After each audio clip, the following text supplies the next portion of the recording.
এটা কি বলো তো, এটা হচ্ছে কুমড়ো ডাঁটার তরকারি। আর এই কুমড়ো ডাঁটা সহজে বাজারে পাওয়াও যায় না, আর পাওয়াটা খুবই দুষ্কর। আমাদের শহরাঞ্চলে তো পাওয়াই যায় না, যখন পাওয়া যায় তখন আমরা এই তরকারিটা করে থাকি। আলু বেগুন দিয়ে বড়ি দিয়ে এই তরকারিটা আমরা করে থাকি। তো কীভাবে করলাম দেখে নাও। এই সবজিগুলো ভালো করে কেটে ধুয়ে নিয়েছি, আলু বেগুন কুমড়ো ডাঁটা সব ভালো করে কেটে ধুয়ে নিয়েছি। আর বড়িতে নুন হলুদ মাখিয়ে এবার বড়িটা আমি ভেজে নিচ্ছি। লাল লাল করে ভেজে নিতে হবে, লাল লাল করেই ভেজে নিয়েছি। এবারে এটাকে তুলে নিচ্ছি। আর বড়ি খেতে কার না ভালো লাগে বলো? বড়ি যেই তরকারিতেই দেওয়া হোক না কেন, তরকারির স্বাদটা অন্যরকম হয়ে যায়। তা আরও একটু তেল গরম করে, সর্ষের তেল গরম করে তেলের মধ্যে কালো জিরে ফোড়ন দিয়ে সব সবজিগুলো তুলে দিচ্ছি।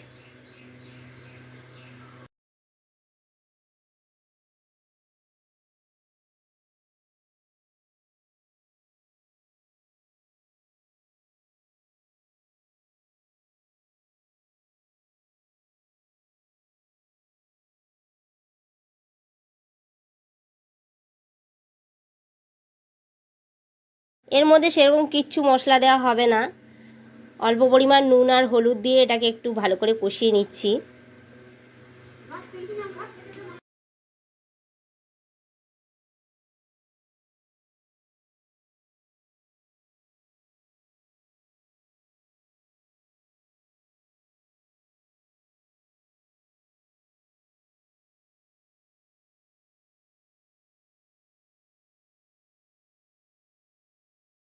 সবজিগুলোকে বারবার ঢাকা দিয়ে দিয়ে আমি কষিয়ে নেব ভালো করে। ঢাকা দিয়ে দিয়ে 15 থেকে 20 মিনিট ধরে ঢাকা দিয়ে দিয়ে আমি ভালো করে কষিয়ে নেব।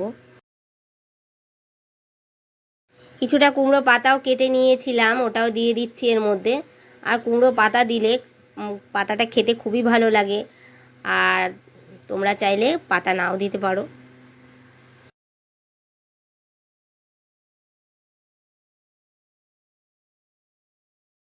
15-20 মিনিট ঢাকা দিয়ে দিয়ে কষিয়ে নেওয়ার পরে এর মধ্যে আমি জল দিয়ে দিচ্ছি।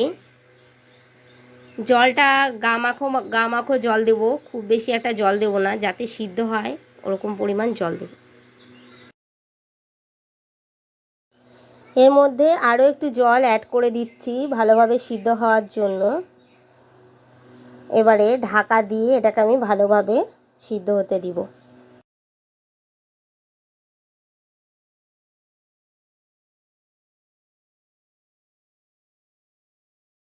10 মিনিট ফুটিয়ে নেওয়ার পরে এর মধ্যে কাঁচা লঙ্কা বাটা আর রসুন বাটা দিয়ে দিচ্ছি।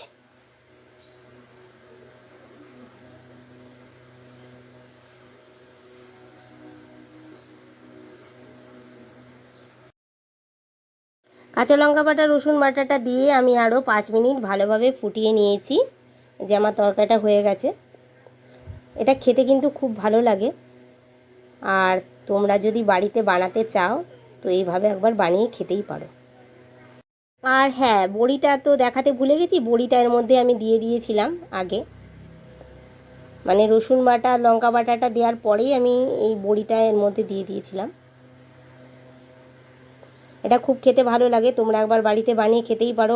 অনেক রকম খাবার খেয়েছো, কিন্তু এরকম ইউনিক খাবার তো খুব কমই খাও, তো এরকমভাবে বানিয়ে খেয়ে দেখতে পারো, আশা করছি খুবই ভালো লাগবে।